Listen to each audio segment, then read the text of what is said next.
Gracias. Perfecto. Bueno, primero las disculpas del día de ayer. La verdad que hubo un impasse en toda mi vida que no hubo internet. Vamos a compensar en hacerlo bien didáctico esta clase que parece compleja, porque en realidad se toca muchas sesiones de muchas clases en realidad. Cada tema o cada tópico de las medidas de coerción, en este caso como el embargo, la incautación, el desalojo preventivo, la orden de inhibición o la prisión anticipada de alimentos son que corresponde a una sesión, pero lo vamos a hacer en esencia, lo que es más importante, ¿no? En el proceso penal partimos de dos pretensiones. El proceso penal busca dos pretensiones y dos justicias, ¿no? Una justicia que es la justicia retributiva, ¿no? Y una justicia que es la justicia restaurativa, ¿no? Tiene dos horizontes el proceso penal en el sistema acusatorio, en un sistema acusatorio de partes.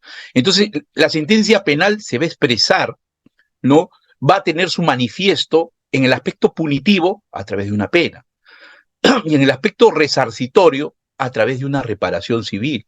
O sea, finalmente, en el proceso penal va a concluir en primera instancia con una sentencia penal.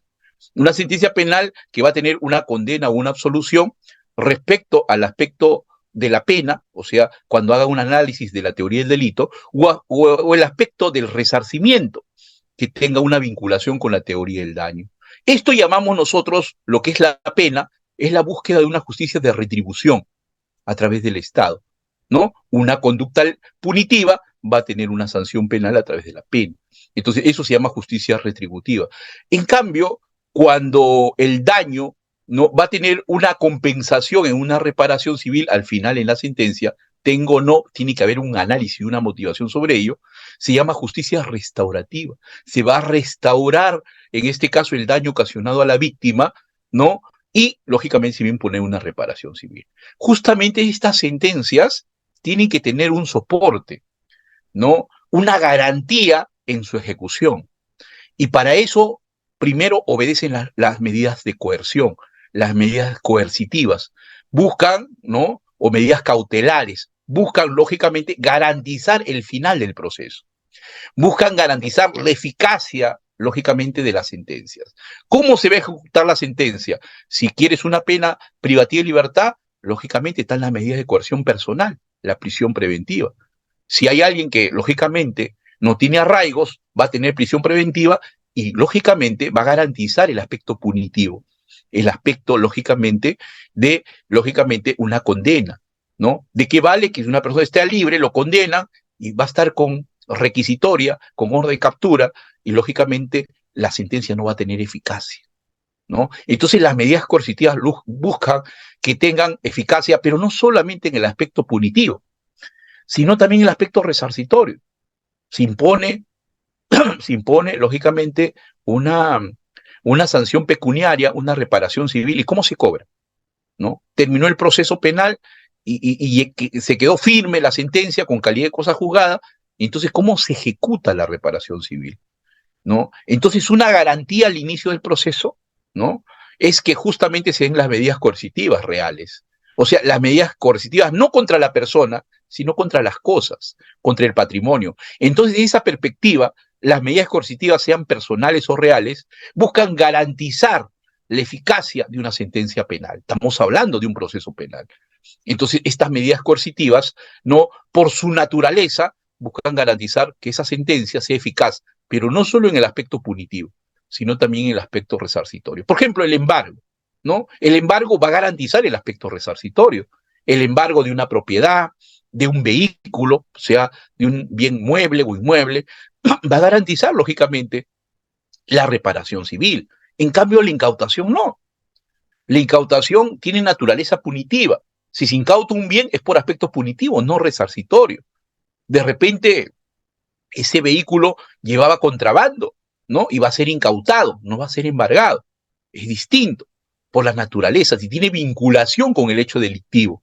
En cambio, para el embargo puede ser cualquier bien que no tenga naturaleza delictiva, pero va a garantizar el aspecto resarcitorio, ¿no? El desalojo preventivo también, ¿no? El desalojo preventivo no es para todo, es una medida específica, generalmente para los delitos de usurpación, ¿no? En los delitos de usurpación, lógicamente, ¿qué se vulnera? La posesión, no la propiedad.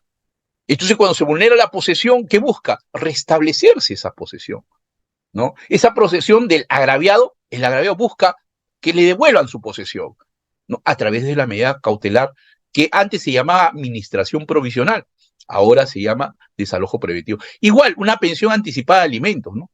Si al final te van a dar una pensión de alimentos, al final de la sentencia, entonces una medida, en este caso coercitiva, es que te lo den al inicio, desde el inicio, ¿no? Desde el inicio te den, como medida cautelar, algo que al final la sentencia te da. Entonces, una sentencia prácticamente anticipativa va a ser una pensión anticipativa de alimentos, ¿no? Una medida cautelar que busca garantizar que al final no te perjudiques si va a tener al final una resolución que te va a dar una pensión de alimentos que te lo den del inicio. Entonces, estas son las medidas de coerción, ¿no? Las medidas de coerción, por su naturaleza, que hoy día vamos a tocarla, vamos a tratar de hacerlo finamente en este tiempo, pero de una forma didáctica para que ustedes la entiendan, ¿no? Esto no deben olvidarse ustedes, estas medidas buscan garantizar la eficacia de una sentencia penal. Por eso es que se interponen, por lo general, el 95% antes del proceso penal, antes de que culmine el proceso penal. Si no, no tendría sentido. No tendría sentido. Por eso en el embargo te exigen, si tú no eres un funcionario público, una entidad pública, porque solo las entidades públicas están eximidas de una contracautela, el embargo exige una contracautela, ¿no? Esa contracautela, pero te exige antes del proceso. Ya cuando hay una condena, puede haber embargo, pero ya no te exige contracautela.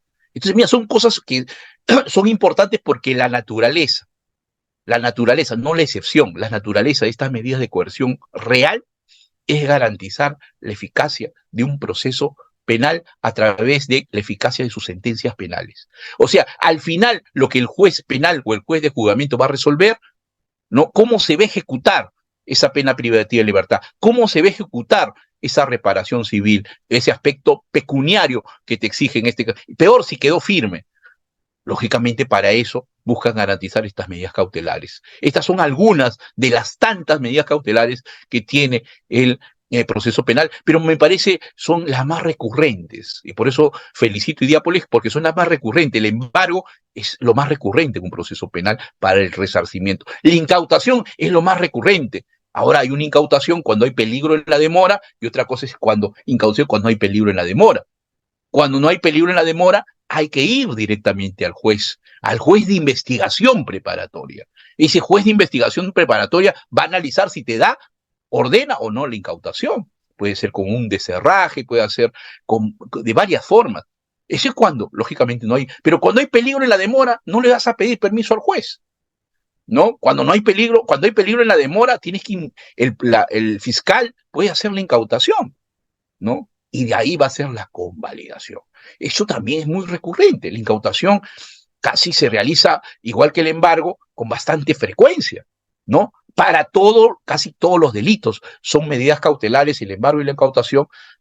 El embargo para el aspecto resarcitorio y la incautación para el aspecto punitivo, ¿no? Son recurrentes, son para todos los delitos. En cambio, el desalojo preventivo es para algunos delitos, la pensión anticipada de alimentos para algunos delitos, igual la orden de inhibición es prácticamente una tipología de sucedáneo de embargo. Entonces, el desalojo preventivo es principalmente, y eso tiene que grabarse, es para los delitos de usurpación. Desalojo no se puede aplicar para las 19 familias de delitos del Código Penal, ¿no? Ni para todos los tipos penales. El embargo sí, la incautación sí. Eso es una diferencia. El desalojo preventivo solo, lógicamente, para los delitos principalmente de usurpación, donde el bien jurídico es la posesión y se busca proteger, en este caso, restituir esa posesión, igual que los alimentos. Entonces, ya viendo desde ese punto de vista la naturaleza, ¿no? Vamos a ir, lógicamente, a la naturaleza también de estas medidas de coerción real. Nos separamos de la medida de coerción personal, ¿no? Que prisión preventiva, ¿no? La cesación, ¿no? En este caso, lo que es la comparecencia, eso es personal, porque tiene que ver con la persona, ¿no? Entonces, la privación de la libertad tiene que ver con la persona. En cambio, la medida de coerción real son las medidas de coerción contra el patrimonio, contra los bienes, ¿no? Y eso que tiene, bienes muebles o inmuebles que tiene ¿quién? El imputado, ¿no? Porque a él, pues, él cometió el hecho delictivo. ¿O quién más? Quien compartió con el imputado, aunque sea civilmente, el tercero civil. ¿no? Él también se le puede embargar, en este caso, sus bienes. Entonces, ¿quiénes son objeto, en este caso, del embargo? ¿Los bienes de quién? Lógicamente del que está metido en el proceso penal, del que es sujeto del proceso penal. ¿Quién es sujeto o parte procesal? El imputado, ¿no? El imputado sobre el aspecto punitivo y también sobre el aspecto resarcitorio. Y si hubiera, lógicamente, uno que también debe responder, es un tercero civil. Y el tercero civil tiene que ser constituido. No aparece así como el imputado, sino luego de la formalización de investigación preparatoria y la investigación, tiene que ser constituido como tercero civilmente responsable. Por ejemplo, si alguien atropella con un vehículo y el vehículo no es de él, sino es de un tercero, ese tercero va a responder por la reparación civil. No cometió el delito, pero con su vehículo se cometió el hecho delictivo. Va a tener que responder no punitivamente, sino a través del resarcimiento. Y a ese dueño se le puede constituir en tercero civil responsable. ¿Ya? Entonces, ahora, ¿quiénes pueden pedir estas medidas de coerción? ¿Quiénes son los sujetos activos de la medida de coerción? Estos sujetos activos de la medida de coerción son lo que, lógicamente, no promueven el proceso penal, principalmente es el Ministerio Público. El Ministerio Público tiene el monopolio de la acción penal. Entonces, desde el inicio puede pedir no solamente incautación, sino también embargo. Porque no se olviden que el Ministerio Público ve los dos aspectos, la formación de las dos futuras pretensiones, porque las pretensiones principales se forman recién en la etapa intermedia, no en la investigación. La investigación es una zona de preparación para construir las pretensiones principales, tanto punitivas como resarcitorias. Y es por eso que en esa investigación preparatoria puede constituirse el actor civil o no puede constituirse. Si no se constituye, no significa que no haya pretensión civil. El Ministerio Público tendrá que asumir, ¿no? Tendrá que asumir la posta de, en este caso, el resarcimiento, ¿no? Entonces tiene que construir los elementos de convicción urgentes y necesarios, no solo del aspecto punitivo, sino también del aspecto resarcitorio. No se olviden, no solo es la prueba, sino los elementos de convicción tienen naturaleza punitiva y tienen naturaleza resarcitoria. No es como antes decía, la prueba del fiscal es mi prueba. Eso no puede pasar en este sistema acusatorio, ¿no? Eso muchos quieren aplicar del anterior sistema a este sistema y se equivocan, pues, ¿no? Eso no puede pasar, ¿no? Por ejemplo, un certificado de estudio en una muerte no tiene nada que ver con el aspecto punitivo, pero sí tiene que ver con el aspecto resarcitorio, con el daño emergente, el lucro cesante, ¿no? El daño moral tiene que ver bastante en este caso, por lo menos la autonomía, no solo de la pretensión, sino la autonomía de la prueba y también la autonomía de la medida cautelar. El embargo va a garantizar el aspecto resarcitorio, no va a garantizar el aspecto punitivo.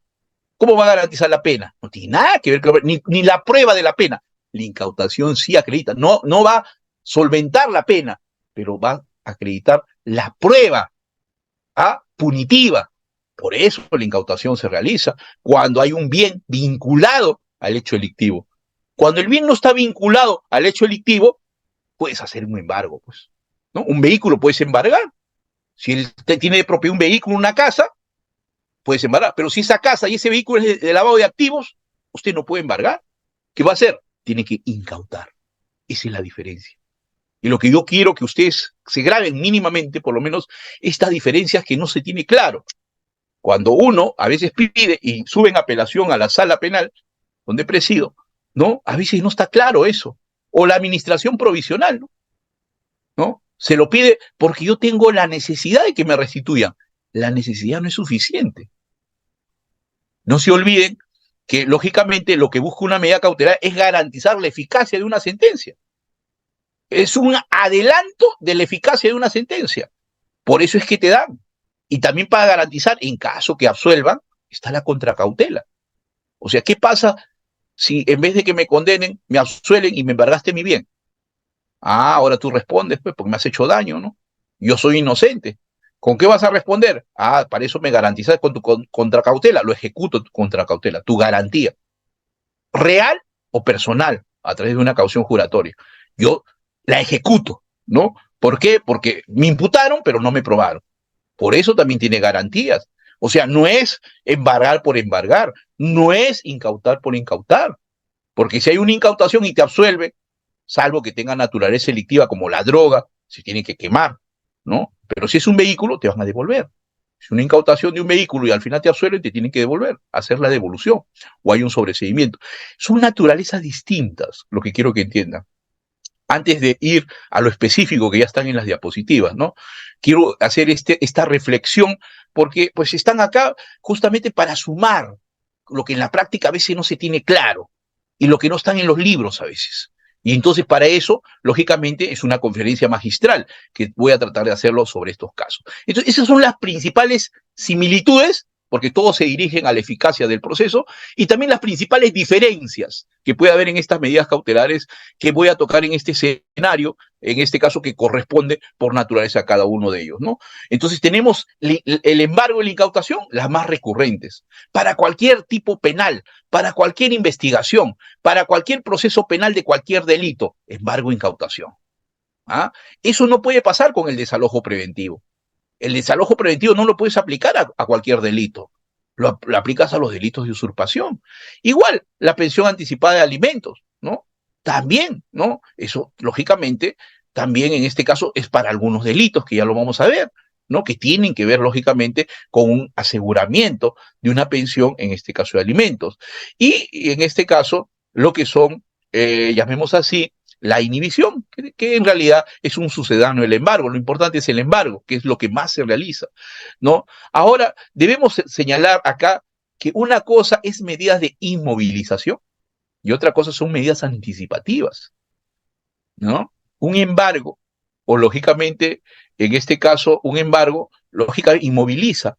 No significa que te quedes sin el bien. Puede ser un embargo en forma de depósito y el depositario puede ser la misma persona, ¿no? Me embarga mi bien, yo lo tengo como custodio y yo lo puedo utilizar. No me quitaron el bien, ¿no? Puede haber esa posibilidad, ¿no? Entonces, pero si inmovilizan, no lo puedes vender. ¿Mm? No puede entrar al tráfico comercial, ¿no? Eso es lo importante de estas medidas de inmovilización. El patrimonio va a mantener su statu quo. ¿Qué significa eso? Te pertenecen a ti. Cosa que si te condenan y te imponen una reparación civil, yo me cobro de ese embargo que está ahí. Se remata ese bien. ¿Ah? Se ejecute ese bien con el remate de ese bien, mueble o inmueble. Eso es lo que quiere decir una medida de inmovilización. No se toca para que no se cambie, ¿no? Para que el imputado no lo transfiera a otro, para que el imputado no lo, en este caso, vincule a otra persona y se desvincule patrimonialmente y se quede sin patrimonio. Entonces ya no se garantiza, lógicamente, el aspecto resarcitorio. Entonces esa es la naturaleza que tiene estas medidas de inmovilización. Se inmovilizan el aspecto del patrimonio, pero inmovilización no es que se queden ahí quietas en un depósito. No. Por ejemplo, un taxi, ¿no? Lo puedes utilizar, pero no lo puedes vender, ¿no? O sea, puede ser así, si es que te lo dan en calidad de depósito, ¿no? Si está en calidad de secuestro, no, pues eso va a ser un tercero ajeno que lo va a tener que cuidar, un depositario judicial. Y si es una empresa, ¿no? Un administrador, en este caso judicial, que lo nombra para que administre los bienes de esa empresa, del imputado, que quizás con eso va a pagar la reparación civil. Entonces, miren la naturaleza, ¿no? De las medidas de inmovilización. El embargo tiene principalmente esa naturaleza. En cambio, las medidas anticipativas, ¿no? Tienen otra naturaleza, ¿no? Se anticipan a la sentencia, ¿no? Por ejemplo, en el caso de un desalojo preventivo, ¿no? ¿Qué te va a señalar la sentencia si le declaran culpable por un delito de usurpación? Una pena. En la reparación, ¿qué te van a dar? Te van a restituir el bien. Al agraviado le van a restituir el bien desposeído. Le van a otorgar la posesión. ¿Para qué? La posesión que le quitaron. Ahí no hay inmovilización. Ahí le quitaron un bien y te la devuelven. Y en eso consiste el desalojo preventivo. El desalojo preventivo implica otra vez sustraerle la posesión al imputado, porque el imputado lo tiene porque se entró o por despojo o por cualquier otra modalidad, en este caso de usurpación, y le quitó la posesión al agraviado.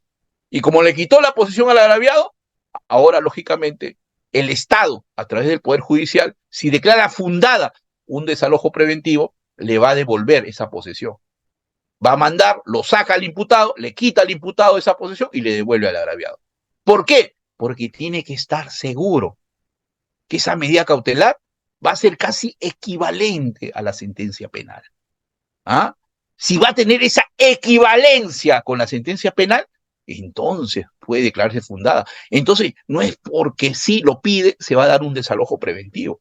El juez de investigación tiene que estar seguro que tiene todas las condiciones, tiene todas las circunstancias, tiene los elementos de convicción fuertes para que se dé y que más adelante, si hay un juicio, está seguro, o por lo menos tiene esa probabilidad de que va a darse una sentencia condenatoria con restitución del bien.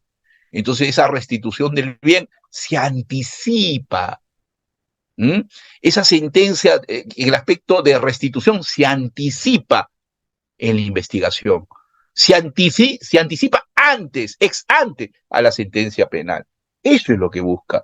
Esta es la naturaleza, en este caso, principalmente, por ejemplo, de un desalojo preventivo que es una medida anticipativa, no es una medida de inmovilización, por ejemplo. No, ahí no se inmoviliza nada, más bien ahí le vas a restituir, le vas a quitar el imputado de esa posición y le vas a devolver ¿a quién? Al agraviado. Porque eso lo haría ¿qué? La sentencia penal. Solo que esto, como es una medida anticipativa, se va a hacer antes de que se dé la sentencia penal. Por lo tanto, las medidas anticipativas son más fuertes que las medidas de inmovilización. Exigen más. ¿Ah? Exigen más que en los insumos cognitivos y en los insumos probatorios. Los insumos cognitivos me refiero a los elementos de convicción. Yo, juez, tengo que estar seguro que los elementos de convicción son fuertes. ¿Respecto a qué? Respecto al delito de usurpación. Voy a estar seguro que esos elementos de convicción fuertes se van a convertir en prueba en el juzgamiento y se va a condenar. Tengo esa posibilidad, pero esa posibilidad y esa probabilidad es fuerte. Solo en esos casos voy a declarar fundado un desalojo preventivo. Si no, no, lo va a declarar infundado. Así apele, segunda instancia igual no te la va a dar. Por eso que en el desalojo preventivo vamos a encontrar algo peculiar, que por ahí modificaron. Por ahí modificaron. Y esto tiene que ver, en este caso, con cuándo, por ejemplo, el desalojo preventivo se da. Si el desalojo preventivo, con la modificatoria del 311, dice que se daba en diligencias preliminares. La pregunta es, ¿se puede dar en diligencias preliminares un desalojo preventivo? Usted marca la diferencia, ¿no? Para eso tiene que conocer el proceso penal. Todas estas medidas coercitivas, ¿dónde se realizan? Principalmente en la investigación preparatoria. Correcto. El 95% de las medidas coercitivas reales se dan en la investigación preparatoria. Y doctor, ¿y el 5%? Bueno, cuando tú no quisiste la medida y hay una sentencia penal, también se puede dar un embargo. Lo condena, puedes embargar, ya no te exigen contracautela, nada, porque ya, ¿qué vas a asegurar? Ya está la condena, está firme, ¿no? Ya no hay probabilidad, hay certeza. Esto se pide cuando hay una probabilidad, no hay cuando hay certeza. La certeza ya cuando hay sentencia penal, ¿correcto? Y eso es lo más importante, esa es la esencia, creo yo. Ahora, decía esta reflexión, porque me parece muy, muy atinada del desalojo preventivo, porque el legislador se equivoca totalmente al hacer esto, ¿no? No conoce el proceso penal, no conoce la naturaleza de, en este caso, las etapas del proceso penal. No es pedir por pedir, sino hay que tener un mínimo. Si es una medida anticipativa el proceso, el desalojo preventivo, entonces requiere una certeza, una probabilidad fuerte de que te van a condenar. ¿Qué probabilidad fuerte va a tener un caso cuando esté en diligencias preliminares donde todavía no se ha realizado la imputación necesaria? Donde no hay ni siquiera el ejercicio de la acción penal, porque el ejercicio de la acción penal se materializa con la formalización de investigación preparatoria. O sea, con el inicio de la investigación preparatoria. Recién con el inicio de la investigación hay núcleo de imputación, hay ejercicio de la acción penal.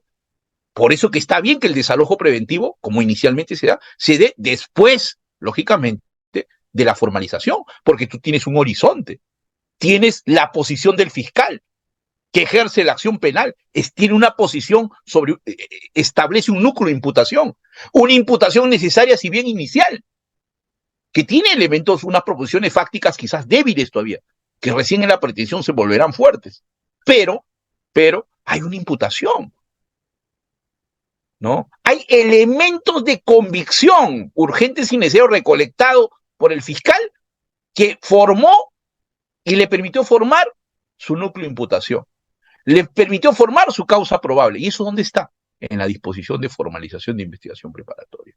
Mire, entonces, la norma establece en el artículo 311 para el desalojo preventivo de que esto podría hacerse antes, ¿no? O sea, que podría usted pedirlo y solicitarlo antes, inclusive en diligencias preliminares. O sea, cuando el fiscal no sabe si va a imputar o va a archivar, ¿no? Entonces, cuando no hay núcleo de imputación, entonces, ¿qué probabilidad tiene el juez?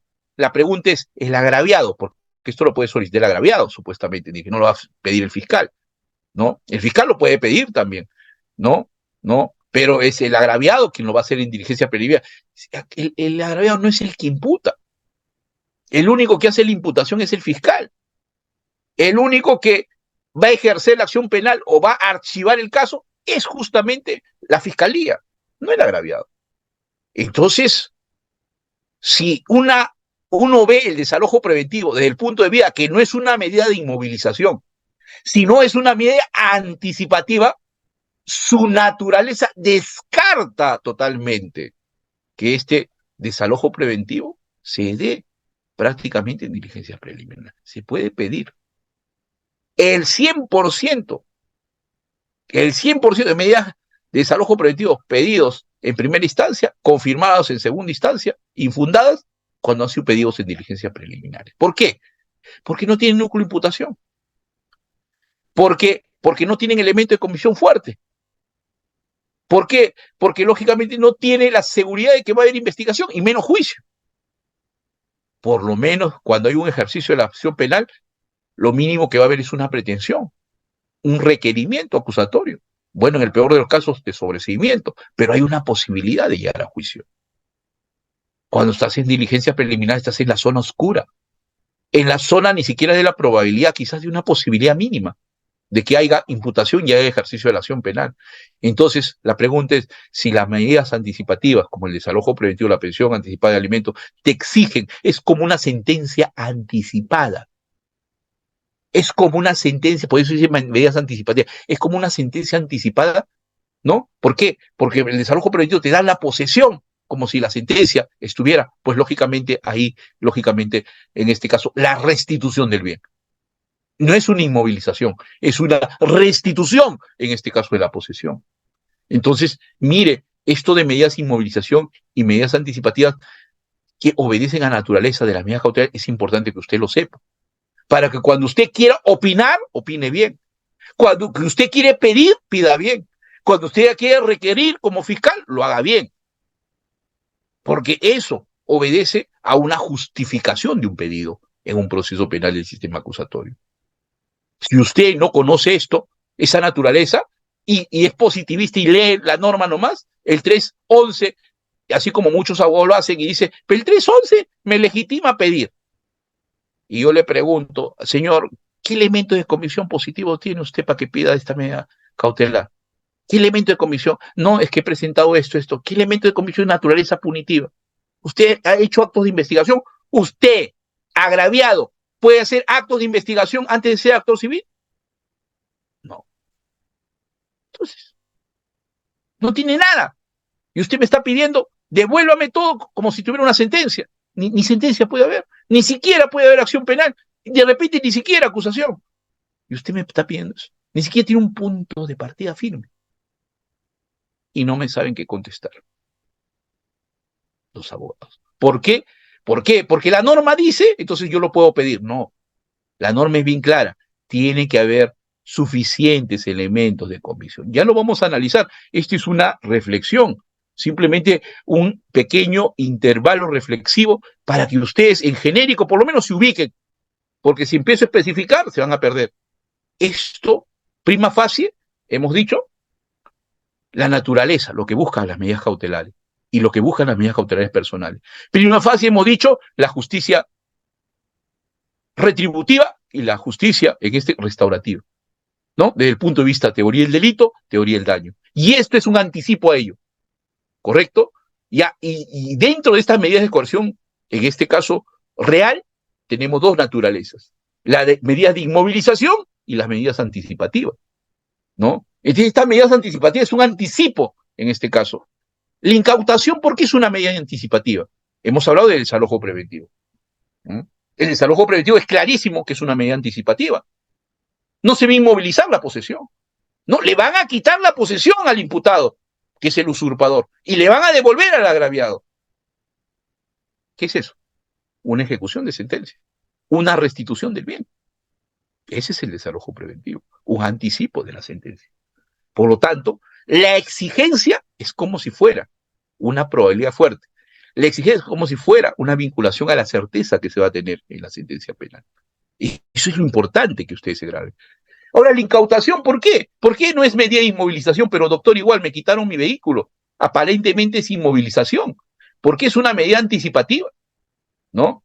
En el caso de la inmovilización, te inmoviliza, no te quitan. No hay despojo. En algunas sí, ¿no? Caso de un embargo de secuestro, ¿no? El embargo de secuestro le van a dar a un tercero tu bien. Y el tercero lo va a cuidar. Es un custodio. Correcto. Pero también te lo pueden dar a ti. Yo soy, señor, es mi herramienta de trabajo. ¿Ya? Entonces se embarga. Puede ser hasta embargo en forma de inscripción. Tu vehículo. Y tú puedes utilizar tu vehículo. No te lo han quitado. La propiedad no te lo quita. Está ahí, en este caso, para cautelar. En el caso de qué? En el caso que te condene. Pues si te absuelve, ahí quedó. Entonces no hay seguridad. La exigencia es menor que una medida anticipativa.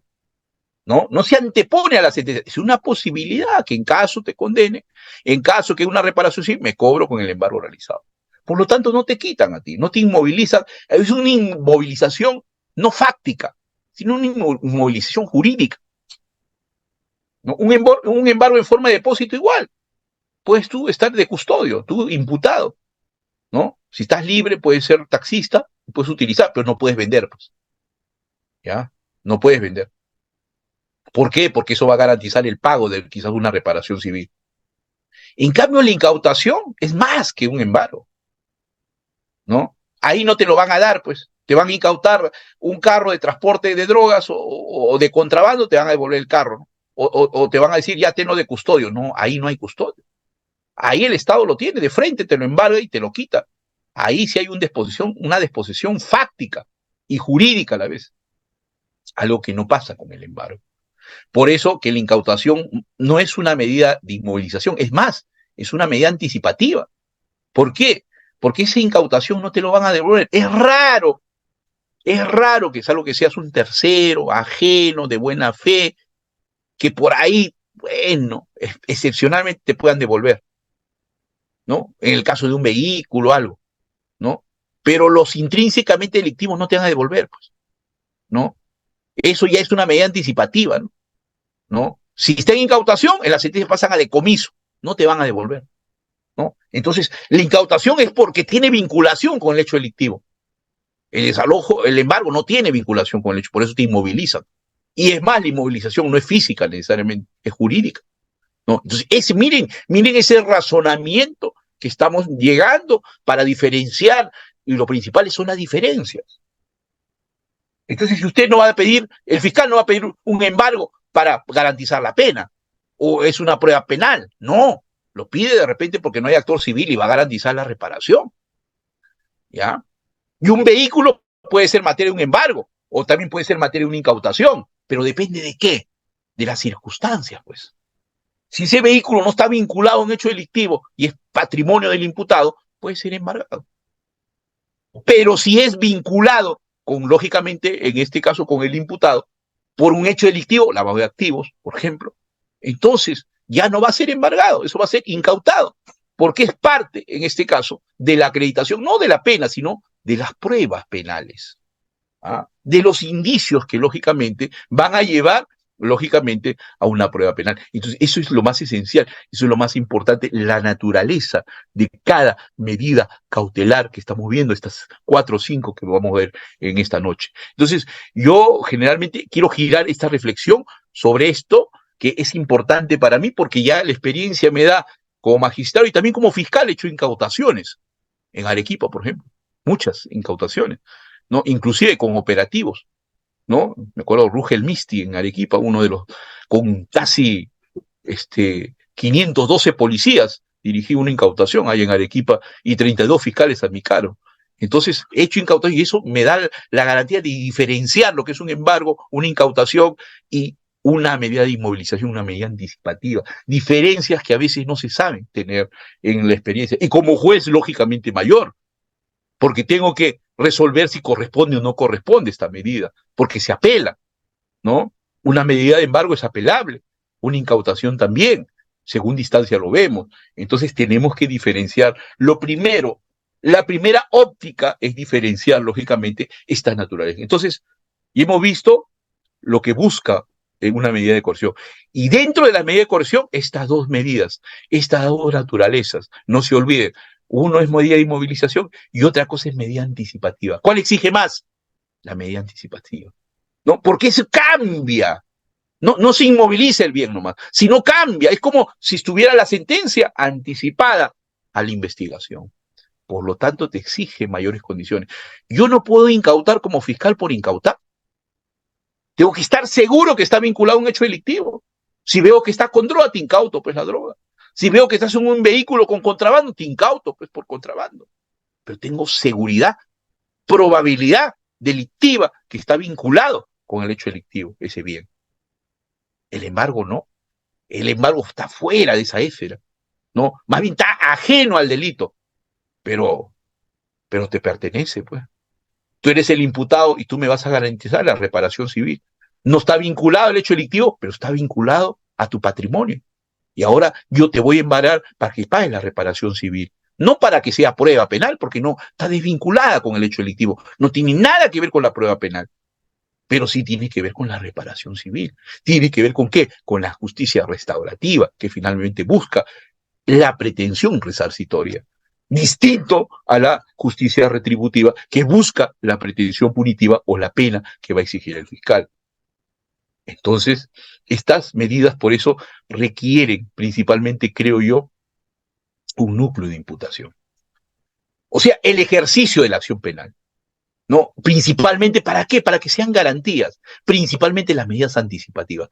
Por eso que es un fracaso total eso que dice el 311, que dice que en diligencia preliminar se puede dar un desalojo preventivo. Esa es la razón. Porque su naturaleza es de medida anticipativa, la exigencia es como una sentencia. O sea, que esa probabilidad esté cercana a una certeza. Porque en investigación no hay certeza. La certeza es esposa al juicio. Pero sí hay una probabilidad y esa probabilidad tiene que ser fuerte. Por lo tanto, tus elementos de convicción tienen que ser elementos de convicción fuertes, ¿no? Y estos elementos de convicción, para ser fuertes, tienen que tener pertinencia, utilidad, conducencia y licitud.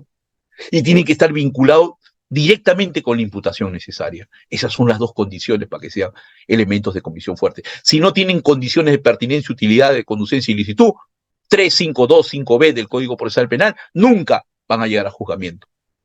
Son elementos de convicción débiles, ¿no?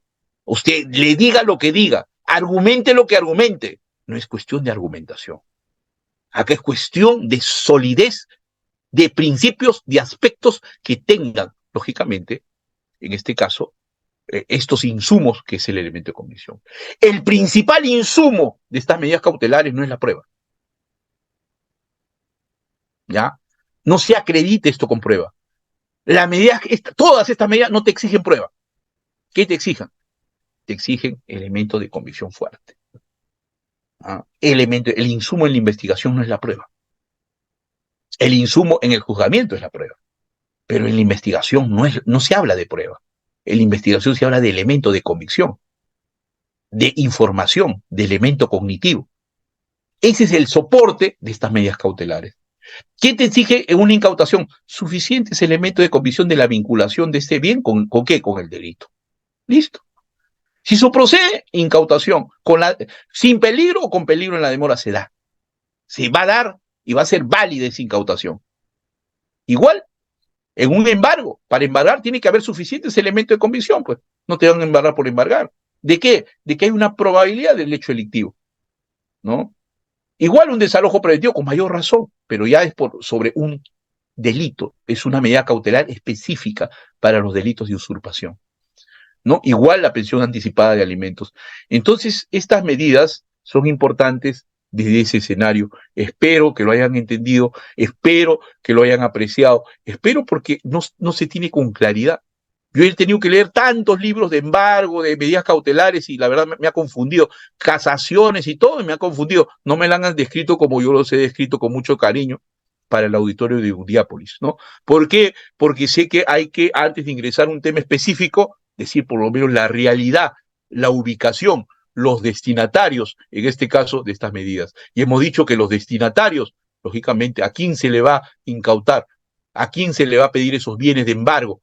¿No? ¿A quién? ¿A quién se le va a hacer un desalojo preventivo? Al imputado. Al imputado principalmente. ¿Quién es el principal receptor de estas medidas cautelares? El destinatario para que se apliquen estas medidas cautelares. El imputado, los bienes del imputado, vinculados a un hecho delictivo o desvinculados a un hecho delictivo. Si están desvinculados, embargo. Si están vinculados, incautación o desalojo preventivo. Entonces la vinculación sí, pero son los bienes del imputado. ¿Quién puede aparecer ahí? El que se vincula, el tercero civil. ¿Y quién puede ser el contrario? Y lógicamente puede reclamar, aparte del fiscal, el actor civil.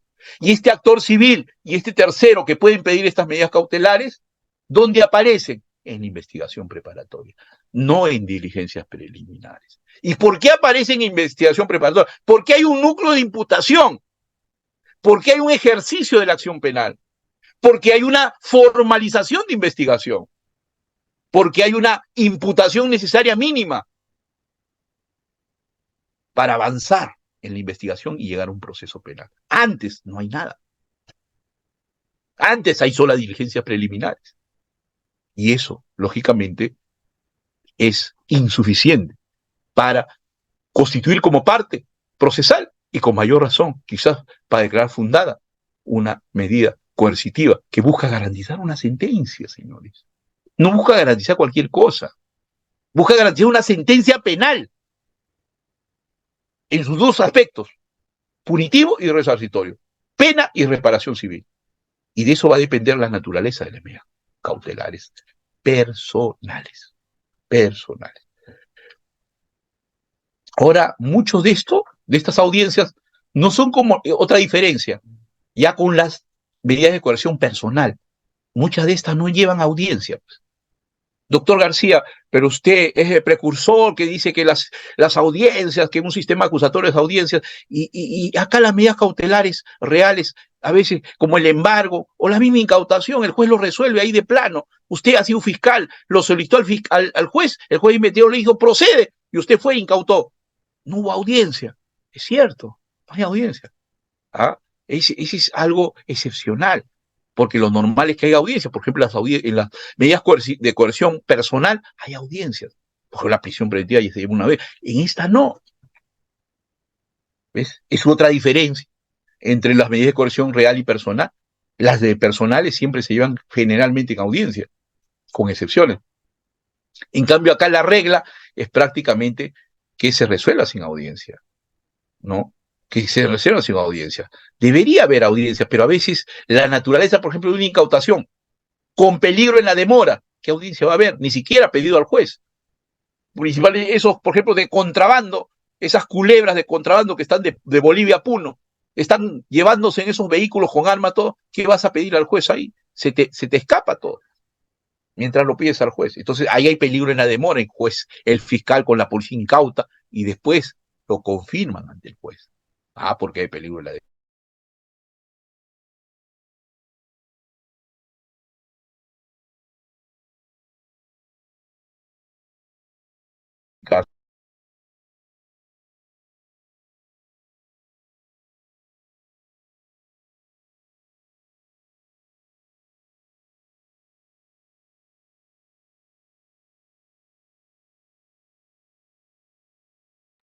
Estimados doctores, unos segundos, por favor. El doctor Luis García se sigue conectando con nosotros. Sí, un segundo, por favor.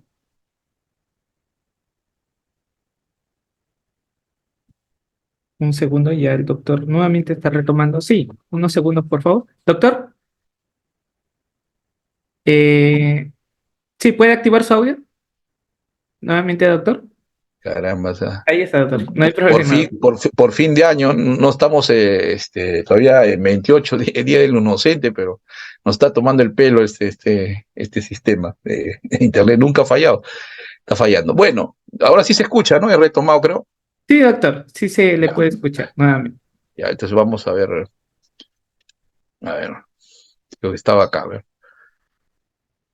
a ver, ya, perfecto. Entonces, Puede ah, visualizar. ya, perfecto. Entonces, eh, lo otro es la diferencia, ¿no? ¿No? El sistema de audiencias también, que es una gran diferencia, ¿no? Estas medidas de coerción real, a veces la mayoría, ahí es la regla, la mayoría se hacen sin audiencia.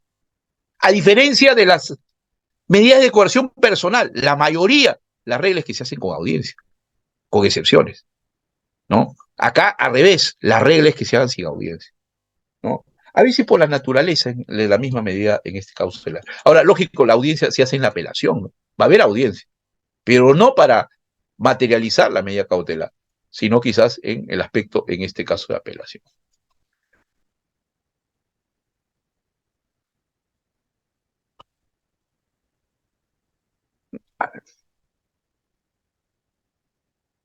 Bien, ahora sí vamos, luego de esas concepciones genéricas, en realidad que creo que son productivas para todos ustedes, ¿no? Naturaleza, vamos a ir ya a cada uno. Hay algunos principios que también es para todos, para toda medida cautelar, ¿no? Estas son excepcionales, pues. No es pedir por pedir. Hablaba de un principio, ¿no? ¿No? El principio, como es a pedido de parte, esto no lo puede hacer el juez. No se olviden que en este sistema acusatorio, el juez no es un sujeto activo, sino es pasivo de las pretensiones de las partes procesales. Entonces acá no funciona una medida cautelar de oficio. Las medidas cautelares son de parte. Por lo tanto, se obedece. Algunos dicen al principio de rogación. El término rogación es como ruega, ¿no? Ese es un término inquisitivo, ¿no? El principio de rogación siempre es utilizado para el sistema inquisitivo. En el anterior sistema mixto inquisitivo se utiliza principio de rogación. Algo que es equivalente, más moderno, y que embarca más que el principio de rogación, y no con ese término un poco despectivo, es el principio dispositivo. El principio dispositivo. Las partes tienen el principio dispositivo, las partes procesales, distintas al fiscal. El fiscal tiene la potestad para pedir cualquier medida cautelar, para ejercer la acción penal, para hacer la pretensión a través del principio acusatorio, ¿ya? Pero las partes procesales tienen para pedir medida cautelar, formar su pretensión a través del principio dispositivo, ¿ya? Estos dos principios tienen convergencia en el proceso penal. Entonces, dos principios que avalan la actuación de las partes procesales. Acá no funciona un pedido de parte, un pedido de oficio. Esto tiene que ser a pedido de parte y más que principio rogatorio, hablemos de principio dispositivo, porque esto lo van a pedir las partes procesales, ¿ya? Entonces, ese principio es un principio solo que legitima que la parte procesal pueda actuar en el proceso penal. Y una de sus actuaciones es justamente la solicitud de una medida cautelar. Estoy hablando de partes procesales, ¿correcto? De partes procesales, ¿no? Y las partes procesales, lógicamente, es el imputado. Lógicamente es, en este caso, el fiscal, lógicamente es el actor civil, lógicamente es el tercero civilmente responsable, o también es la persona jurídica constituida en el proceso penal, porque se puede constituir como responsable una persona jurídica en el proceso penal, pero hay que constituirla, no lo puedes designar. Al tercero hay que constituirla, lógicamente, como tercero civilmente responsable. Entonces, esa constitución lo hace parte, y lógicamente, como lo haces parte, entras al contradictorio. Si no eres parte procesal, no entras al... Por eso es que el agraviado tiene la posibilidad de constituirse en actor civil. Con excepción, y los digo yo, porque hace poco he estado en Argentina, ¿no?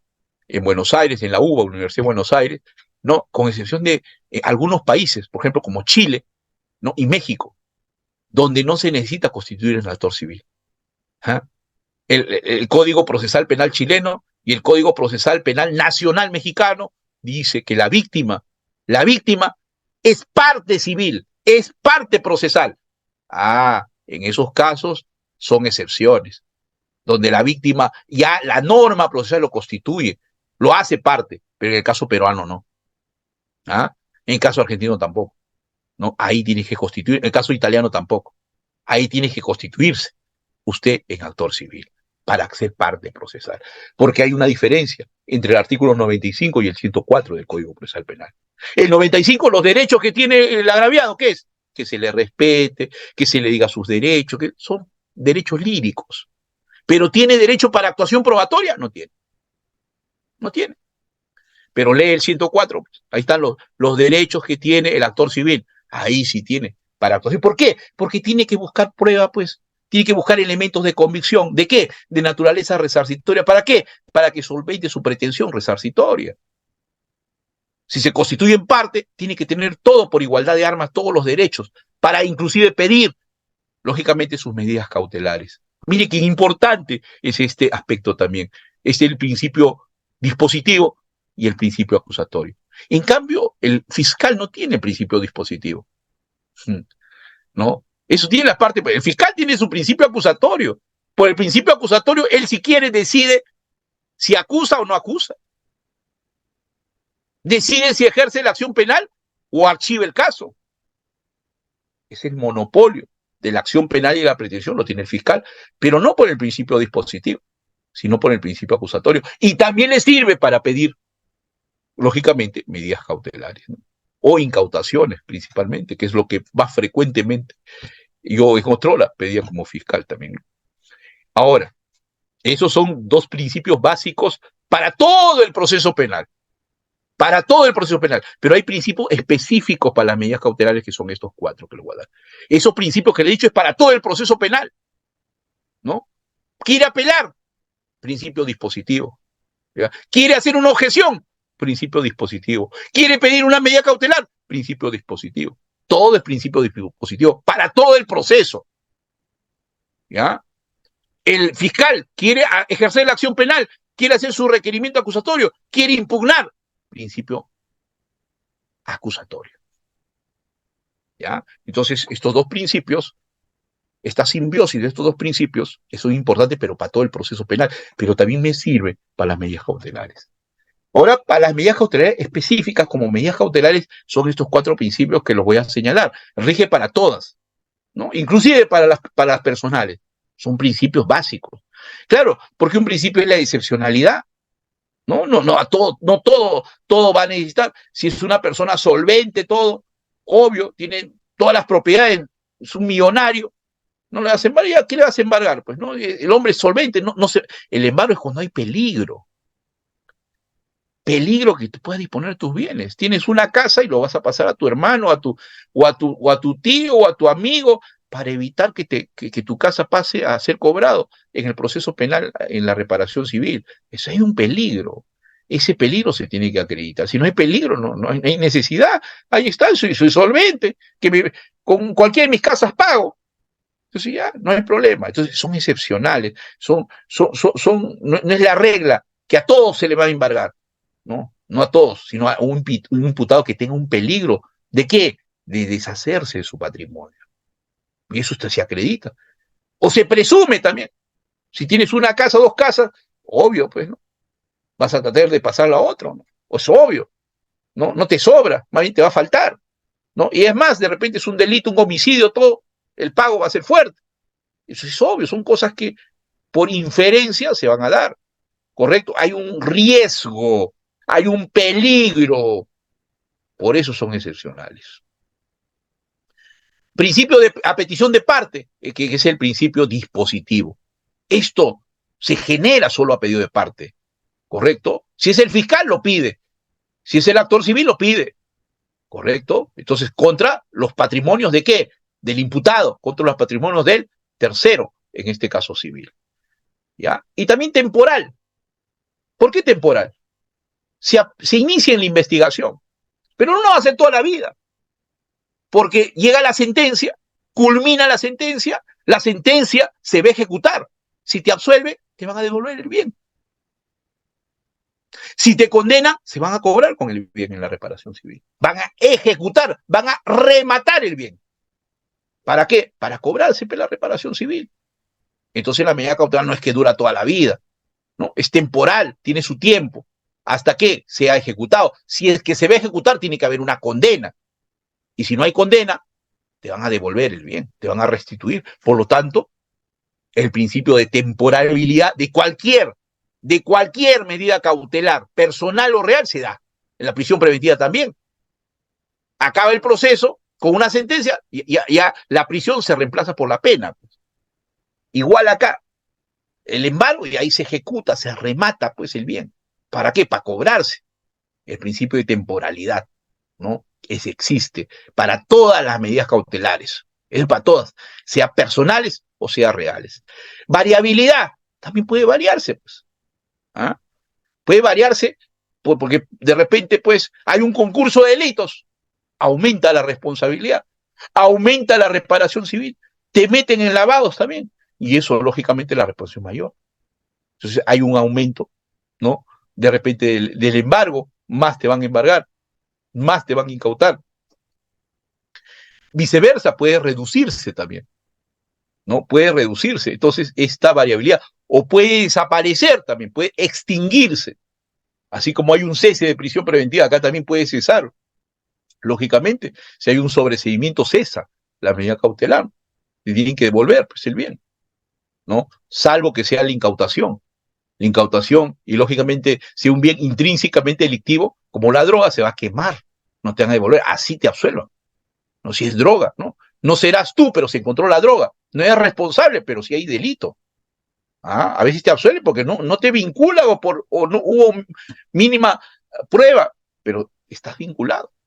Pero por vinculación, pero el hecho delictivo está ahí. La droga es un hecho delictivo, ¿no? Entonces, estos 4 principios son importantes para cualquier medida cautelar, en este caso, llamemos así, real, inclusive personal, ¿ya? Tómenlo en cuenta, estas son reflexiones que estoy dando antes de entrar a lo que viene a hacer cada uno. Ahora vamos con el embargo. Voy a decir lo más importante, mire qué importante 303, ¿no? Eso ustedes lo leen, el 303, tarea es para ustedes, porque esto no se aprende solo escuchando, se aprende reflexionando. Yo tengo bastantes años en esto, ¿no? Y lógicamente, producto de esa experiencia es que puedo dictar estos cursos, también dicto este curso de medidas cautelares, ¿no? En lo que es, en este caso, restricción de derechos, le llamamos así en el curso, ¿no? Porque en realidad es una restricción de derechos. En el caso de las medidas coercitivas reales, es una restricción de derechos patrimoniales, ¿ya? Contra el patrimonio. ¿De quién? Del imputado, no se olviden. ¿De quién? Del tercero civil, no de otro. ¿Y por qué? Porque son parte procesal, que van a tener la posibilidad de repente de una sentencia penal. Eso justifica de que se les embargue, eso justifica que se les incaute, eso justifica un desalojo preventivo, ¿no? Entonces tienen que tener en cuenta esa vinculación. Este 303 es importante para todo tipo de embargo, porque hay 4 tipos de embargo, que vamos a hablar ahorita para que usted diferencie, porque se diferencian también los embargos. Hemos diferenciado las medidas cautelares. Ahora, dentro del embargo, también hay diferencias, pero voy a decir suave para que no se confundan, porque esto requiere bastantes ejemplos y todo, y el tiempo es mínimo para esto, pero estoy tratando de hacerlo por tratándose de Udiápolis en una forma sencilla, en una forma para que usted se aterrice en esto de acá. Si vas a embargar algo, ¿qué es lo primero que tienes que hacer? Identificar el bien, pues. No puedes embargar por embargar, tiene que estar identificado el bien, mueble o inmueble, cualquiera de los dos. Y si está en registro también, ahí está su partida a registrar. La identificación es importante y eso lo pide el 303. ¿Ya? Y 2, vas a precisar el monto del embargo, porque supuestamente tú tienes una futura pretensión penal, ¿no? Tienes, lógicamente, y cuando tú hablas de una pretensión resarcitoria, estás hablando de que tú tienes los presupuestos del daño, no del delito, para un embargo, del daño, lucro cesante, daño emergente, daño moral, daño personal, artículo 1985 del Código Civil, responsabilidad extracontractual, no Código Penal. Cuando hablamos de responsabilidad, en este caso extracontractual, nos vamos al Código Civil. Entonces usted lee el 1985 y usted construye su teoría del daño en base a 1985. ¿Ya? No es que diga, a mí me va a dar 100.000 o 200.000, no. Puede hacer hasta 1.000.000, ¿no? Cuando corresponde, pero usted tiene que especificar qué tipo de daño es. Si es lucro cesante, si es daño emergente, daño moral. Entonces, si va a hacer eso, entonces usted ¿qué va a pedir? Un embargo, pues. Porque en el embargo usted va a pedir, no por una lesión va a pedir, pues, el embargo de una casa, ¿no? Le arañaron y usted va a pedir, pues, quiero embargar una mansión en La Molina. No, pues, si es un accidente de tránsito, sí, justifica. Entonces, primero es la identificación del bien embargable y segundo, el monto posible, ¿no? De justamente la afectación, ¿ya? Y acá el segundo presupuesto dice, el actor civil debe ofrecer contracautela. ¿Qué es la contracautela? Es la garantía que tiene el imputado. Un momentito. Ese bien no está vinculado a un hecho delictivo. Ese bien es de mi patrimonio. Ese bien a mí me produce renta. Ahora tú me lo vas a embargar. Yo ya no puedo vender. Está bien, perfecto, es tu derecho. Pero eso sí, si a mí me absuelve, todo ese daño que tú me has perjudicado por embargarme mi bien, lo vas a tener que resarcir. ¿A través de qué? De la contracautela. Mire qué interesante la contracautela. Es una garantía que tiene el imputado de que en caso de que sea absuelto, usted le responda por el embargo que ha realizado. Por eso les decía yo que usted no puede embargar por embargar, pues. Usted tiene que ser ganador. O sea, si va a embargar es porque está seguro que van a condenar. Porque si no, a quien le van a afectar es a usted. Usted es agraviado, usted es actor civil, pero si lo absuelve o hay un sobreseimiento, al final usted va a responder, si realizaron un embargo, con la contracautela. Entonces, ¿qué es la contracautela? Es una garantía. Ya no, si el embargo es una garantía, ¿para quién? Para la fiscalía o también para el actor civil. Pero la contracautela ya no es una garantía para ellos, es una garantía para el imputado. O es una garantía para el tercero civil, que también lo pueden embargar sus bienes. O sea, para aquellas personas que son partes procesales, que van a responder con su patrimonio en caso de una sentencia condenatoria, tienen que tener también una garantía por igualdad de armas. Y esa garantía es la contracautela, en el caso que lo absuelvan. Si lo absuelven, oye, me restringiste mi derecho. Hoy dejé de vender, dejé de ganar. Y ahora, ¿con qué me respondes? Daño, pues. Ahora, el daño, tú me lo has ocasionado a mí. Yo soy imputado. Ahora ya no soy imputado, soy absuelto. Así que tú me respondes con tu contracautela. Para eso es la contracautela. Y eso también está regulado. Anote que ahí está en sus diapositivas, están todo. Están más de 80, creo, diapositivas le he dado a Reader. Y si no, lo vuelvo a mandar estas, que lógicamente la única diferencia es que le he puesto en negritas, lo he trabajado, lo he reflexionado, para venir así en bloque y decirle lo principal a ustedes, porque sé que en 2 horas o en hora y media no se puede decir todo, pero lo que quiero es que se vayan contentos, como siempre hago mis clases, ¿no? En Udiápolis, principalmente con el cariño y estima que lo tengo, trato de hacerlo en una forma sencilla, así en una forma magistral, ¿no? Y aparte ustedes se complementan leyendo, pues reflexionando y en base a eso preguntando. Así se aprende como dice en el camino, ¿no? Se construye, ¿no? Se construye de esa forma. Miren, el actor civil debe ofrecer contracautela. ¿Por qué dice así la norma? Porque no todos ofrecen, la fiscalía no ofrece contracautela. ¿Mm? O cualquier institución del Estado no ofrece contracautela. ¿Y eso dónde está? En el 614 del Código Procesal Penal. ¿Quiénes tienen la excepción de la contracautela? ¿Ah? Lógicamente los organismos del Estado, ¿no? Poder judicial, poder legislativo, ministerio público, pues, todo lo que está ahí, inclusive las universidades, ¿no? O las personas privadas, cuando tienen que auxilio judicial. Ellos están excepcionados de presentar contracautela, ¿no? Entonces, eso también usted lo tiene que saber. ¿Quiénes presentan contra y quiénes están exceptos de contracautela? ¿Dónde está ahí? En el 614 del Código Procesal Penal. Tenemos también, y continuamos, ¿no? Y lógicamente, esto no hay audiencia. Sin trámite alguno, dice. ¿El juez qué? Dicta el auto de embargo. Listo, y se acabó. Doctor, acá no hay audiencia, pues. Quería debatir, doctor. Lástima, pues no hay. Pero sí puedes apelar. Y en apelación sí, ahí hay un debate, ¿no? Pero esa es otra historia. Vamos al otro. Idoneidad, suficiencia de la importación de la contracautela también. La contracautela tampoco puede ser, tiene que ser equivalente casi a lo que se está pidiendo, ¿no? Porque eso es lo que te podrían perjudicar. Entonces tiene que haber una razonabilidad, una proporcionalidad en eso. Ahora mire, dice, rige para el actor civil lo dispuesto en el artículo 613, y ahí nos habla de todo lo que es la contracautela, y lo principal es que dice ahí, para resarcir los daños y perjuicios que pueda causar la ejecución. Claro, ¿no? ¿No? ¿Y dónde se resuelve la contracautela? En el mismo cuaderno del embargo. O sea, si te absuelve, si te condenan, tú con el embargo vas a ejecutarlo, vas a rematar ese bien.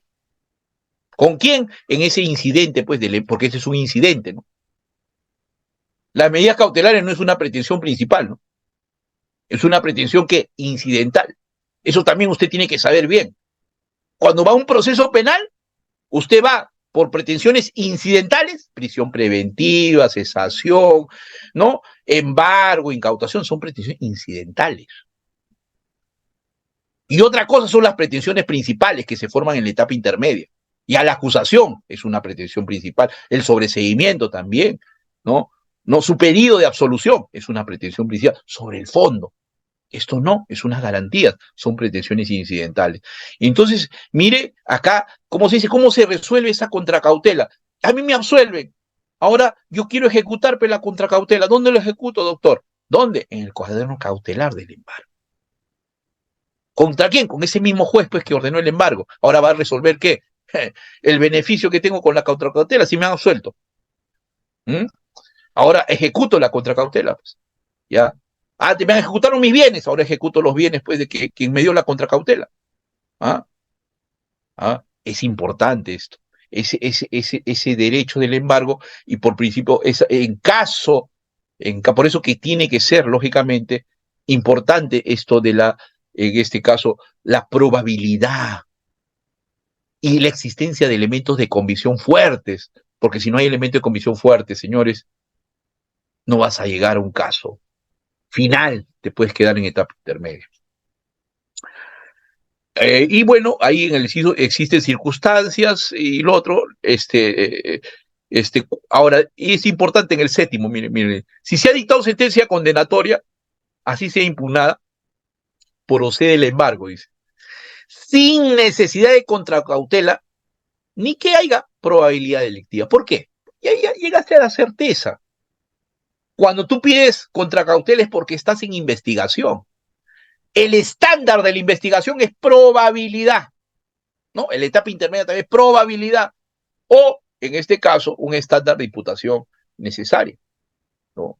Entonces es importante, ¿no? El estándar de la mayoría de medidas cautelares que se solicita es en la investigación, y ahí estás en un estándar de probabilidad. En cambio, ya cuando te condenan, ya no estás en un estado de probabilidad, pues. El estándar ya es un estándar, ya pasó el estándar de duda, más allá de toda duda razonable, y estás en un estándar de certeza. Entonces, ¿para qué te van a pedir contracautela? Si ya estás condenado, ya no hay necesidad de contracautela. Porque la contracautela es la, justamente, garantía en caso que te absuelvan. Ya te has condenado ya. ¿Qué vas a pedir? ¿Qué probabilidad? Hay certeza delictiva. Entonces el código ahí te refresca la memoria de los estándares.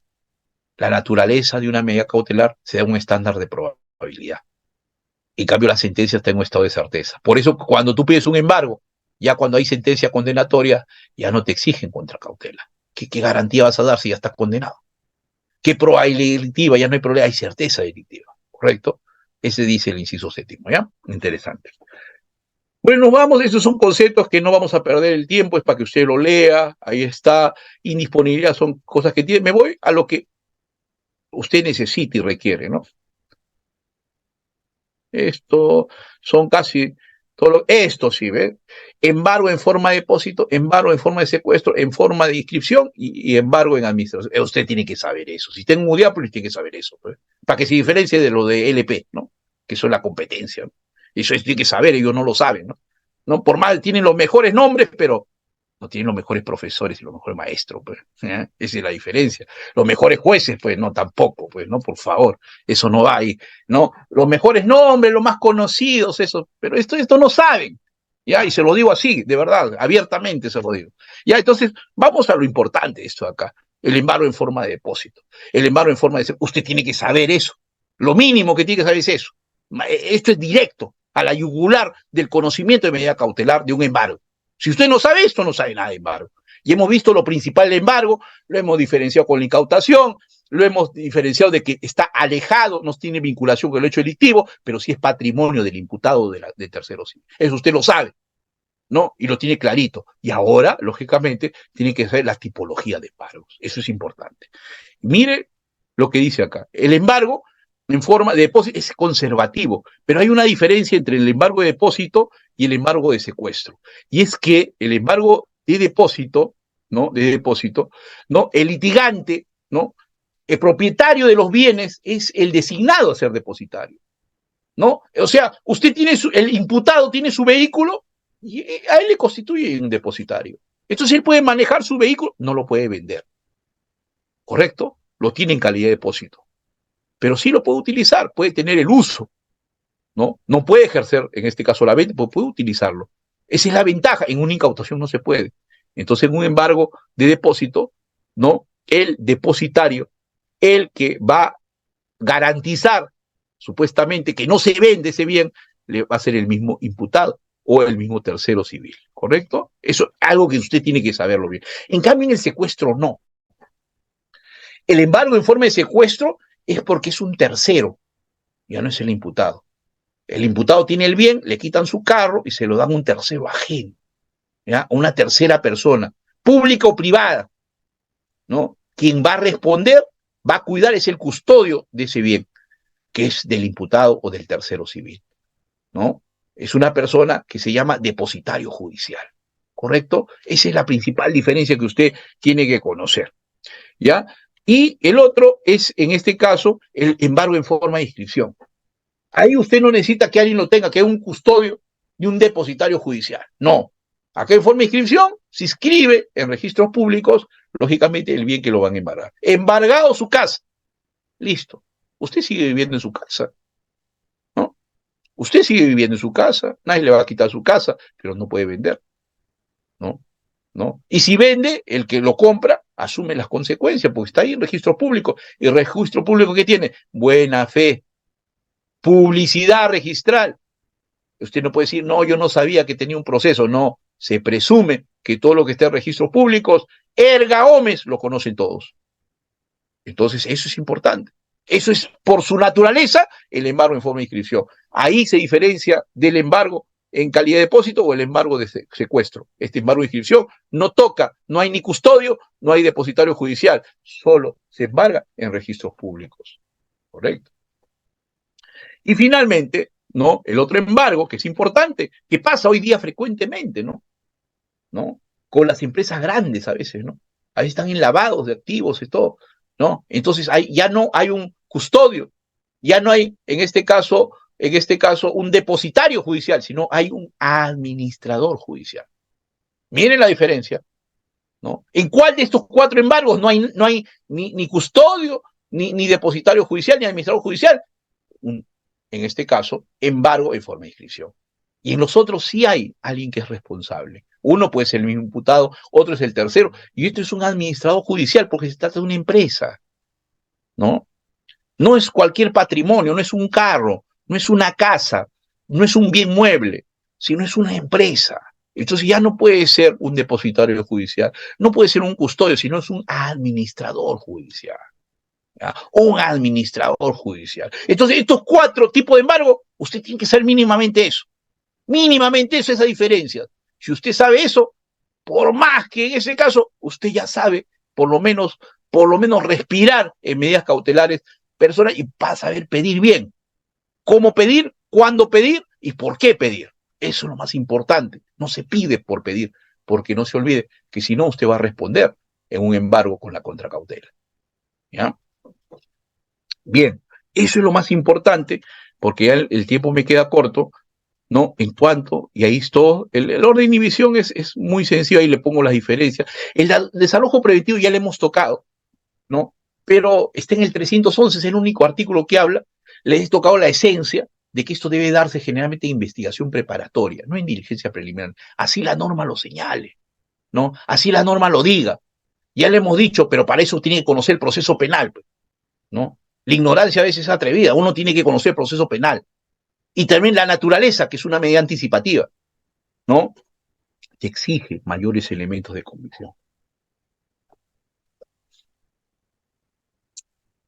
Ya, les voy a dar unos minutos para las preguntas. Anótelo, el que está levantado, anote, no hay problema. Hace la primera que Reader anota ahí para darle, para no perder la hilación. Ya, yo no tengo ningún problema de responder, pero la táctica es no eliminar el todo y lo bonito que se puede aprender y darle unos minutos para las preguntas que pueden hacer. Yo encantado de hacerlo. Si hubiera más tiempo, yo puedo hacer una maratón de 5 o 10 horas. Lastimosamente tenemos 2 horas. Y ya se nos está acabando el tiempo. No hemos perdido porque no estamos leyendo diapositivas, sino estamos razonando instituciones. Desalojo preventivo, creo que no hay mucho problema, porque tiene que ver con una medida cautelar específica, creo, en los delitos de usurpación. ¿Ya? La usurpación son delitos contra el patrimonio, donde no está en juego el bien jurídico propiedad, sino la posesión, y no la posesión de jure, sino la posesión de facto. ¿Ya? Entonces, cuando te despojan, ¿no? Te quitan tu posesión, tú puedes pedir, en este caso, y solicitar un desalojo preventivo. O sea, por eso el desalojo preventivo, lógicamente, implica que tengas todos los elementos de convicción fuertes y que anticipen una sentencia favorable, para que al agraviado o al actor civil le devuelvan, ¿no? Porque ¿qué va a hacer la justicia? Le va a quitar, le va a desposeer, ¿a quién? Al imputado, porque él fue el que ingresó, él que es el que despojó, es el que tiene la posesión. Le van a quitar y le van a devolver ¿a quién? Lógicamente, al actor civil agraviado. Y una vez, creo que antes de ser fiscal y juez, tuve un caso ahí en Guaura, infierno en Guaura, una invasión de más de 100, cuando era abogado. 10 años he sido abogado antes de ser fiscal, antes de ser magistrado. Magistrado ya va a cumplir 10 años ya como juez superior. Como juez superior. Y también he sido fiscal. Entonces, me acuerdo que el desalojo no es fácil también. Sacar a personas no es fácil, es todo un laberinto. No, la norma es clara, ya, ahí el juez dice, ahí tiene, doctor, tome pues, ahí está el desalojo, agarre usted sus terrenos. ¿Y cómo tienes que hacer? Con la fuerza, ¿no? ¿No? Esa es otra cosa, la ejecución, ¿no? ¿Ya? Pero el desalojo preventivo es justamente restituyen la posesión, ¿no? Lógicamente, devuelven al agraviado, le devuelven su posesión que fue despojada y le quitan, lógicamente, al imputado. Pero, lógicamente, ese tiene la seguridad porque va a haber una sentencia condenatoria. Y esa sentencia condenatoria dentro de la reparación que va a decir, restitúyase el bien. No se indemnice, no se olvide que la reparación civil tiene dos aspectos. La restitución y la indemnización. Está en el Código Penal, no en el Código Procesal Penal. Usted tiene que siempre manejar los dos códigos, procesal y Código Penal. Tiene que manejar los dos. Los dos son códigos que se complementan, ¿ya? Bien. Eso yo creo que si hay alguna pregunta, encantado. Delito de usurpación no es el tema, sino que está vinculado con, lógicamente, pero ahí tenemos sus diapositivas, tiene todo, inclusive dónde está el delito, todo, ¿no? Espero ya que Ríos le va a dar legitimidad, no habría problemas ahí para el fumus delicti comissi periculum in mora no solo es para el desalojo preventivo, es para cualquier medida cautelar. El fumus delicti comissi es esa probabilidad de la comisión de un delito. Por lo tanto, la probabilidad, no la certeza. La certeza exige pruebas. Es esta etapa de juzgamiento. Usted está en investigación. Ahí no se exige pruebas. ¿Ya? ¿Ya? Eso es lo primero que tiene que saber. Y si está acá en UDIAP, es lo primero que tiene que saber. El proceso usted lo divide en dos. Por un lado, el expediente fiscal. No hay pruebas. Hay elemento de convicción. Tiene que cambiarse ese chip. ¿Ya? ¿Ya? No hay expediente judicial. Hasta el autoenjuiciamiento no hay expediente judicial. Investigación, diligencias preliminares y etapa intermedia es elemento de convicción, no hay pruebas, con excepción de la prueba anticipada, que es una audiencia especial que se hace fuera de la regla. Después del auto, con el auto de citación al juicio, para adelante, expediente judicial, escenario probatorio. Eso es lo primero que tienen que saber para entender esto de acá. ¿Ya? Entonces,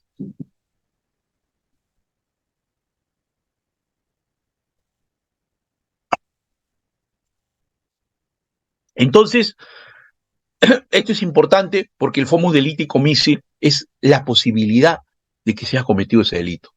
¿Y cómo se ve esa probabilidad? Con elementos de convicción fuerte.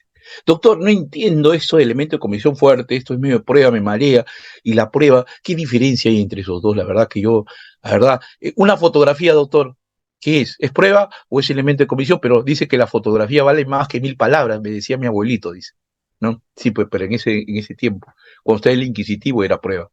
La fotografía no es prueba. ¿Mm? La fotografía para este sistema es elemento de convicción, es una información importante quizás.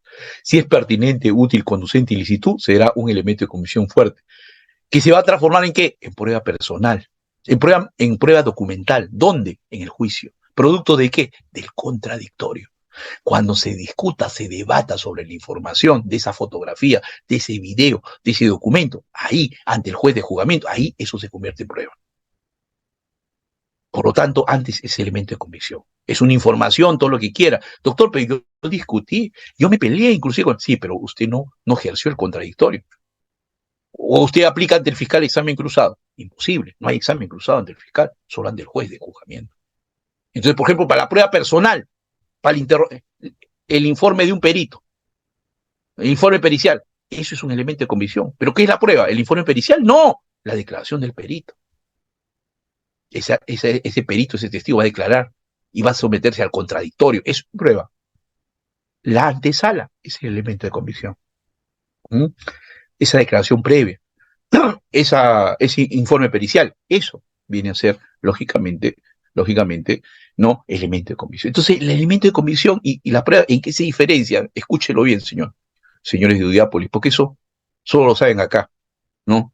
Eso con la trayectoria que tengo en esto, y lo defino esto en mis libros, ¿no? Y de paso agradecer a los que, porque y también digo que hasta ahora nomás, esta semana nomás se cierra la promoción porque ya no va a haber más, ya el otro vuelve a sus precios reales, eso sí, a partir de la otra semana, precios reales, ¿no? El caso de los 2 libros que están en promoción. Eh, esto es importante porque esta información no debatida en todas estas 3 primeras etapas de diligencia pre-investigación preparatoria sirve y es un insumo para las medidas cautelares, porque se llama elemento de convicción y es débil o fuerte dependiendo si tienen esas circunstancias o esos principios de pertinencia, utilidad, conducencia ilícito. ¿En qué norma la encuentro? 3525B del Código Procesal Penal. No lo he inventado, eso está en el Código Penal. Doctor, esto de expediente judicial y expediente fiscal, no sé de usted dónde lo saca. 134, 136 del Código Procesal Penal. Señores, yo enseño esto de acá en maestrías, así que esto no es por un seminario, nada. Estamos haciendo un resumen de recontra resúmenes para que ustedes se lleven algo, en este caso, que sea interesante. Muy bien, y el otro es el perículo in mora, el peligro en la demora. Nos le decía, usted puede embargar, no por embargar, pues, no le va a embargar a un millonario, ¿no? Que tiene 20 propiedades, ¿para qué le va a embargar? Sí, obvio, él no va a vender, él no hay ningún peligro de que se desprenda. Que me vendan una casa y ya pagué, pues. Listo, me afecta. Si me condenan, ahí están las casas. Una que agarre, no hay problema. Tengo 50 carros, un carro que lo agarre. ¿Qué peligro hay? No hay peligro. Pero si usted tiene un carro, o tiene 2, y su único bien, usted lo va a vender, pues, ¿no? Va a decir, uy, acá me van a condenar, me quedo sin carro, sin nada. Esa es la diferencia, el perículo inmora en los bienes patrimoniales, ¿no? Eso también se tiene que acreditar en cualquiera de las medidas cautelares. Estos 2 aspectos, ¿no? No es el fomus bonis juris, dice, doctor, pero en civil ese es el buen derecho. Pero acá no se habla de derecho, pues, acá se habla de delito. ¿Ya? Para el proceso penal habla de fomus deliti comisi, por si acaso, ¿no? La probabilidad de la comisión de un hecho delictivo. Eso es lo importante. Y una incautación con mayor razón. Y un embargo también. ¿Y por qué el embargo, doctor? Pues si el embargo es aspecto resarcitorio, no, tiene que haber pues proceso penal, tiene que haber pretensión punitiva para que haya pretensión en este caso,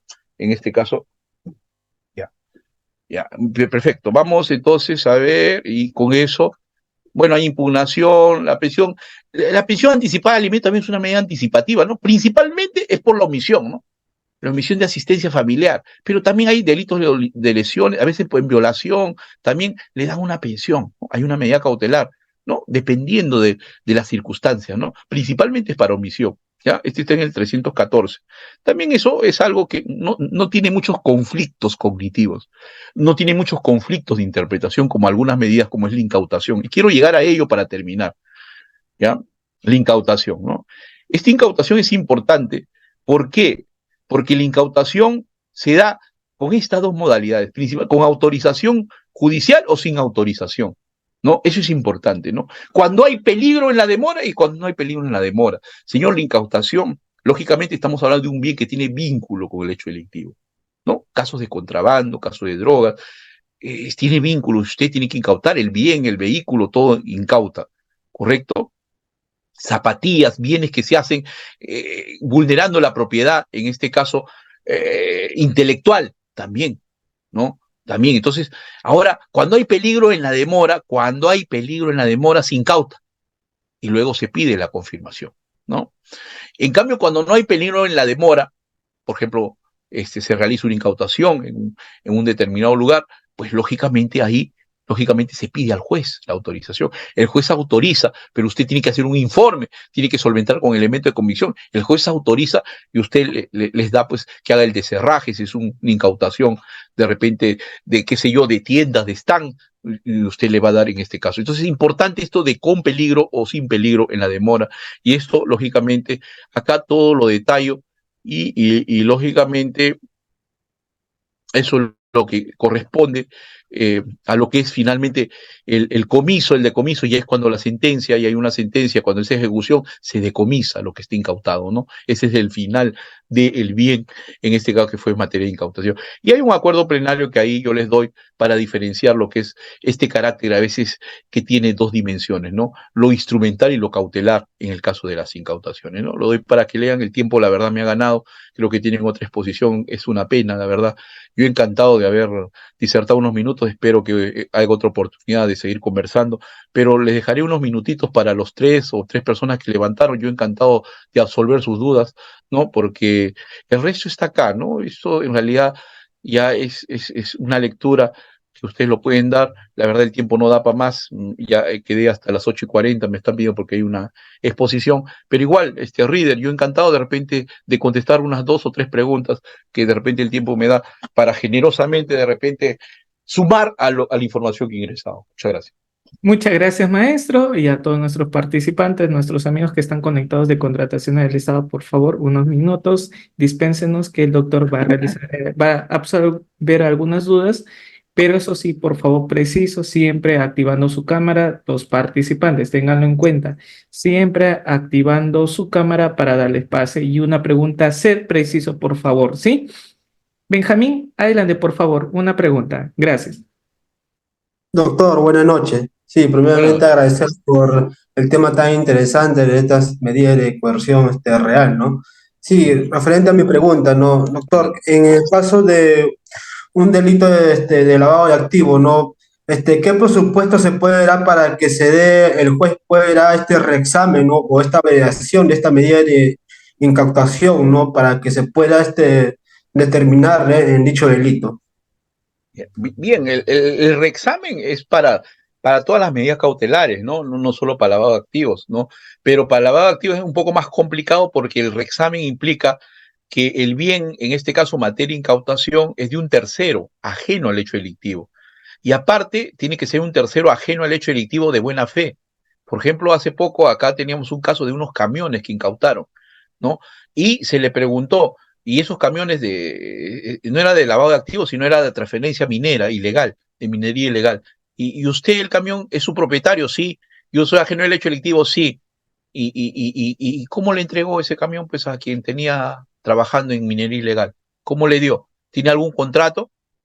No. Si hubiera tenido un contrato, se veía la vez. Yo le di, por ejemplo, para que transforme, para que lleve arena, y está llevando en este. Entonces, con eso qué quiero decir?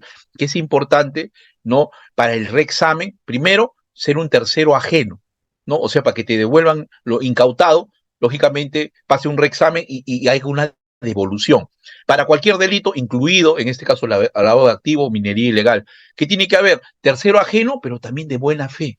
¿Cómo acreditas tú que no solo estás desvinculado, sino que tu bien tú no le diste para que lógicamente se vincule ese bien? Puede ser un contrato y ahí acreditas la buena fe, que es importante. Si tú no acreditas buena fe, la desvinculación no es suficiente. Excelente, doctor. Muchísimas gracias. Estimado Javier, estimados participantes, tengan en cuenta, el doctor algunas precisiones ha realizado a través de su diapositiva, igual me lo va a compartir para brindarles a ustedes. Y también hacerles mención referente a la obra que tiene nuestro docente, que es muy buena en sí, lo estoy leyendo. Y doctor, muchas gracias, estoy aprendiendo cada vez más de usted.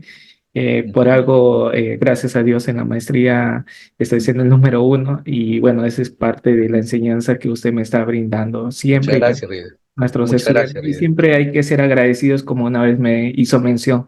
En la vida hay que ser agradecidos en la vida y también de quienes te enseñen. Y uno de ustedes es usted, igual que los colegas que están en sesión de clase. Muchas Estimado, gracias. Para mí todo Udiápolis son mis alumnos y yo lógicamente, con ellos, yo sé que estoy sumando mucho a ellos. Estoy tratando de hacerlo en lenguaje sencillo, algo que tú sabes que son de varias horas, ¿no?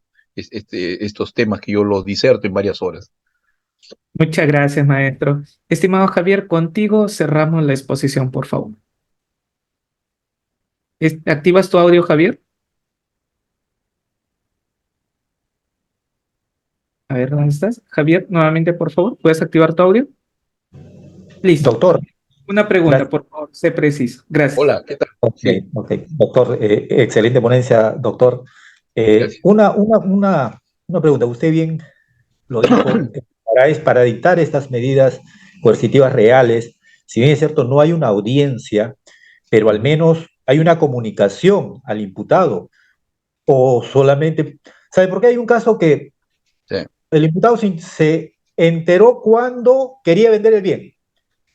¿No? Ahí recién se dio con la sorpresa, no, está con embargo, tal propiedad.